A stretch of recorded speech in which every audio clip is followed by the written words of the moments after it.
Assalamualaikum warahmatullahi wabarakatuh. Perkenalkan, nama saya Ahmad Muzaki Adi Saputra.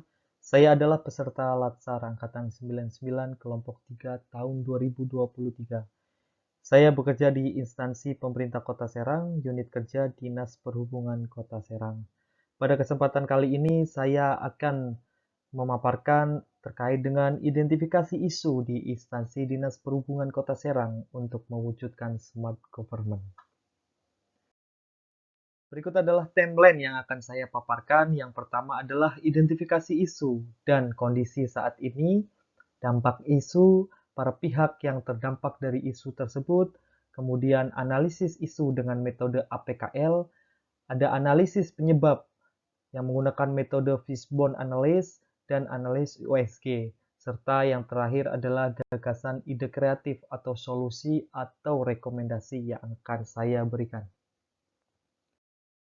Yang pertama adalah identifikasi isu.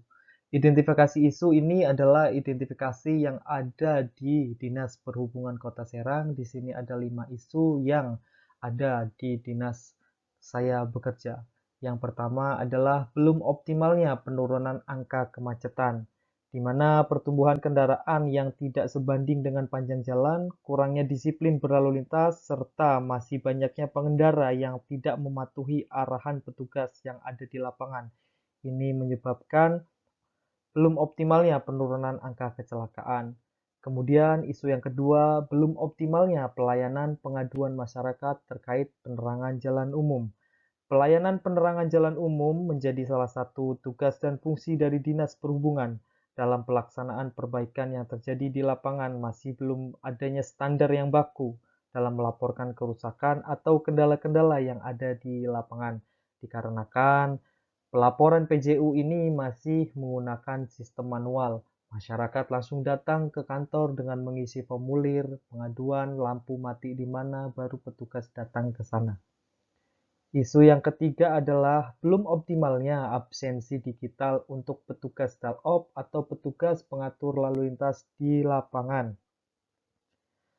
Absensi atau daftar hadir pegawai Dinas Perhubungan Kota Serang masih belum optimal dikarenakan tidak adanya disiplin dari petugas di lapangan, serta masih terdapat kendala internal masing-masing anggota dalam segi data seluler dari smartphone yang mereka miliki.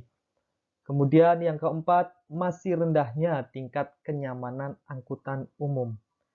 Tingkat kenyamanan angkutan umum di Kota Serang masih dibilang rendah dikarenakan masih banyak angkutan umum yang tidak sesuai dengan trayek yang mereka miliki. Masih banyak angkutan umum yang tidak layak persyaratan, layak teknis, baik dari kendaraannya maupun dari administrasinya. Kemudian isu yang keempat, halte yang tidak layak di Kota Serang. Tingkat kenyamanan fasilitas prasarana halte di Kota Serang ada yang tidak layak untuk digunakan karena beberapa umur teknis dari halte tersebut dan aksi-aksi vandalisme yang ada di lapangan. Dari 5 isu tersebut, kami akan memaparkan dampak isu dan para pihak terkait dari isu tersebut. Yang pertama adalah belum optimalnya penurunan angka kemacetan di Kota Serang akan berdampak. Kemacetan lalu lintas yang biasanya terjadi dapat membuat banyak orang mengalami berbagai kerugian. Rugi waktu, juga pemborosan energi karena kendaraan melaju dengan kecepatan rendah dan membutuhkan bahan bakar lebih tinggi. Pihak-pihak yang terdampak antara lain masyarakat tentunya, kepolisian, Dinas Perhubungan, ada juga Dinas PUPR sebagai pelaksana di bidang jalan. Yang kedua, belum optimalnya pelayanan pengaduan PJU akan berdampak dari tidak adanya layanan cepat tanggap, dapat terjadi miskomunikasi antara pelapor dan petugas perbaikan sehingga membuat petugas kesusahan dalam mencari lokasi dan titik yang akan diperbaiki sesuai laporan. Pihak yang terdampak adalah masyarakat, Dinas Perhubungan, serta kepolisian. Yang ketiga adalah belum optimalnya absensi digital petugas lapangan atau petugas dalop. Dampaknya adalah jika tidak didukung data seluler, anggota dan petugas di lapangan kurang kesadaran diri dalam bertugas dan pengawasan pimpinan di atasnya harus selalu memonitoring setiap saat pada semua lokasi yang terdapat lokasi-lokasi rawan kemacetan. Pihak yang terdampak tentunya petugas pengatur lalu lintas, Dinas Perhubungan, kemudian Pemkot Kota Serang. Isu yang keempat, masih rendahnya tingkat kenyamanan angkutan umum. Dampaknya adalah tidak adanya analisis jaringan, trayek angkutan umum, dan penindakan angkutan umum, yaitu angkutan umum di Kota Serang tidak mengalami perubahan dan tingkat kenyamanan angkutan umum masih dalam batas rendah. Pihak yang terdampak tentunya masyarakat, Dinas Perhubungan, serta kepolisian. Kemudian kelima adalah halte yang tidak layak. Dampaknya adalah ketidaklayakan halte sebagai tempat menunggu angkutan umum dapat berpotensi pada keamanan dan kenyamanan pengguna angkutan umum. Pihak yang terdampak adalah masyarakat, Dinas Perhubungan, serta kepolisian. Berikut adalah analisis isu dengan metode APKL. Metode APKL merupakan metode analisis untuk menentukan core isu dalam rancangan aktualisasi dengan menggunakan teknik scoring berdasarkan isu-isu permasalahan yang telah dikumpulkan. Adapun pengertian APKL adalah sebagai berikut. APKL, A adalah aktual, di mana aktual ini benar-benar terjadi dan sedang sangat dibicarakan dalam masyarakat. P, polemik. Isu memiliki dimensi masalah yang kompleks sehingga perlu dicarikan segera solusinya. K, kehalayakan. Isu yang menyangkut hajat hidup orang banyak. Kemudian L, layak. Isu yang masuk akal dan realistis serta relevan untuk memunculkan inisiatif pemecahan masalahnya. Berdasarkan hasil teknik APKL, belum optimalnya pelayanan pengaduan masyarakat terkait penerangan jalan umum masih memiliki prioritas pertama dengan nilai 17. Untuk lebih jelasnya, berikut adalah tabel dari analisis APKL. Peringkat pertama adalah belum optimalnya pelayanan pengaduan masyarakat, di mana 5, 4, 4, 4, serta mendapatkan nilai 17, sehingga pelayanan pengaduan masyarakat terkait PJU menjadi isu utama atau isu prioritas yang akan saya bahas. Analisis Fishbone, di mana analisis Fishbone ini merupakan salah satu alat untuk menganalisis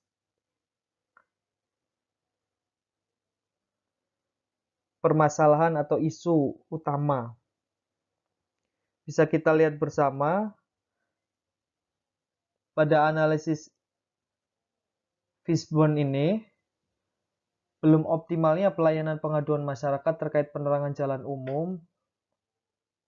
Kita breakdown menjadi 5. Manpower terkait tenaga kerja, sistem yang ada, metode atau proses, kemudian measurement, pengukuran, kemudian skill, keterampilan. Pada manpower, kurangnya tanggung jawab dari pemangku kewenangan sampai dengan teknisi. Kemudian lemahnya loyalitas terhadap tugas pokok dan fungsinya. Kemudian di sistem belum adanya SOP yang ditetapkan dari tata cara pengaduan sampai dengan pelaksanaan penanganan pengaduan PJU. Kemudian belum digitalisasi, di mana sistem pelaporan ini masih menggunakan sistem manual. Serta metode proses, kurangnya pengawasan dari pimpinan, kurangnya pengendalian menjadi salah satu faktornya.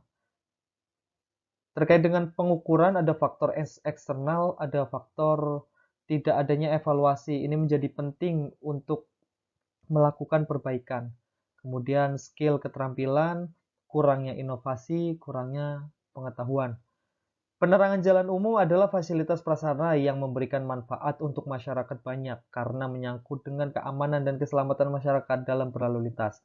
Maka dari itu pentingnya digitalisasi sistem pengaduan penerangan jalan Namun sampai saat ini belum tercapai dan sistem pengaduan masih dilakukan secara manual. Berikut adalah analis penyebab dengan metode USG analis.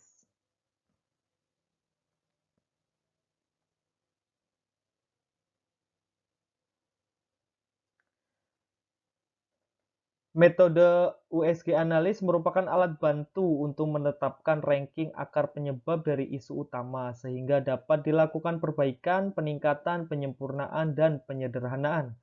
Dengan kriteria USG dapat menetapkan rentang penilaian dari 1 sampai dengan 5 dari mulai sangat USG atau tidak sangat USG, di mana ada urgensi, seberapa mendesak suatu isu harus dibahas, dianalisis, dan ditindaklanjuti. Kemudian adalah yang S adalah seriousness. Seberapa serius suatu isu harus dibahas dikaitkan dengan akibat yang akan ditimbulkan. Kemudian ada growth. Seberapa besar kemungkinan memburuknya isu tersebut jika tidak ditangani segera. Berikut adalah tabel penapisan faktor penyebab akar utama menggunakan analisis USG. Pada isu terkait dengan PJU ini, pelaporan PJU terdapat 5 kategori: peringkat 1, peringkat 2, peringkat 3, peringkat 4, dan peringkat 5. Didapat belum optimalnya pelayanan pengaduan masyarakat terkait PJU dikarenakan belum adanya standar operasional prosedur, di mana di sini memiliki peringkat 1, belum digitalisasi sistem pelaporan, juga mendapatkan peringkat 1, dan sangat kurangnya inovasi. 3 item ini merupakan item yang mendapatkan peringkat 1. Jadi, penting sekali untuk akar permasalahan ini untuk kita selesaikan untuk mencapai tujuan. Berikut adalah gagasan ide kreatif. Berdasarkan tabel yang akan diuraikan sesuai dengan akar masalah isu utama, yakni belum optimalnya pelayanan pengaduan masyarakat terkait penerangan jalan umum PJU, maka perlu dilakukan perbaikan dan penanganan untuk mencapai tujuan atau menyelesaikan permasalahan agar dapat dilakukan secara optimal pelayanan pengaduan masyarakat terkait penerangan PJU berbasis digital. Berikut adalah gagasan ide kreatif yang saya jabarkan dari masing-masing akar penyebab masalah utama. Dari manpower atau tenaga kerja, akar penyebab masalah utama adalah kurang tanggung jawab dari masing-masing ASN, baik sisi manajerial sampai dengan pelaksana atau tim teknis PJU. Lemahnya loyalitas, masih ada beberapa petugas yang tidak hadir pada saat pelaksanaan perbaikan. Gagasan ide kreatifnya adalah memberikan pelatihan untuk meningkatkan rasa tanggung jawab kepada masing-masing ASN, memberikan edukasi kepada setiap pegawai untuk selalu loyal kepada suatu pekerjaannya, instrumen atau pengukuran faktor eksternal, melakukan sinergitas dengan dinas kominfo dan stakeholder yang lain untuk mendapatkan informasi pengaduan yang lebih banyak. Kemudian tidak adanya evaluasi. Gagasan idenya melakukan evaluasi bulanan terhadap kinerja penanganan pengaduan PJU. Jadi setiap bulan bisa kita laksanakan perbaikan kinerja yang sudah kita laksanakan selama 1 bulan, atau sudah mencapai target atau belum, baru kita tentukan. Yang ketiga adalah sistem, di mana sistem ini belum adanya standar operasional atau SOP terkait digitalisasi, terkait penanganan, terkait pemasangan baru atau pengadaan baru, belum ter-SOP-kan dengan baik. Ide kreatifnya adalah membuat dan mengesahkan standar operasional prosedur pelaporan PJU sampai dengan penanganan dan kendala-kendala yang dihadapi di lapangan.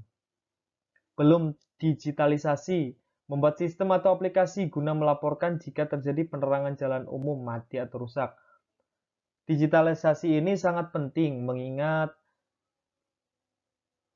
Smart government adalah mereka yang sudah menggunakan atau mengaplikasikan platform digital sehingga kita sebagai ASN mampu menjadikan instansi kita mengikuti era perkembangan zaman. Kemudian di skill, kurangnya inovasi, harus adanya inovasi untuk mengembangkan sebuah sistem atau perbaikan dengan cara melakukan kunjungan ke kota lain guna mencari dan mendapatkan inovasi sehingga kita bisa terapkan di kota kita. Kurang pengetahuan, bisa kita tidak lanjuti dengan mendaftarkan diri menjadi peserta diklat untuk meningkatkan pengetahuan. Yang kelima, metode atau proses. Kurangnya pengawasan ini bisa kita lakukan dengan pengawasan rutin kepada anggota di lapangan agar selalu menerapkan apa yang telah disepakati. Kemudian kurangnya pengendalian. Kita bisa lakukan pengendalian kepada anggota dan masyarakat agar selalu menaati dan mematuhi tata tertib. Berikut adalah contoh gambaran tabel rekomendasi simulasi penyelesaian masalah before after yang sebelumnya pelaporan pengaduan PCU masih menggunakan manual, masyarakat datang langsung ke kantor Dishub dan mengisi formulir, baru menunggu antrian untuk perbaikan. Sekarang kita akan terapkan pengaduan dengan berbasis digital atau online. Bisa melalui aplikasi yang kita bangun atau media sosial berbasis online. Bisa melalui Instagram, bisa juga melalui akun media sosial lainnya. Sekian paparan dari saya, kurang lebihnya mohon maaf. Terima kasih.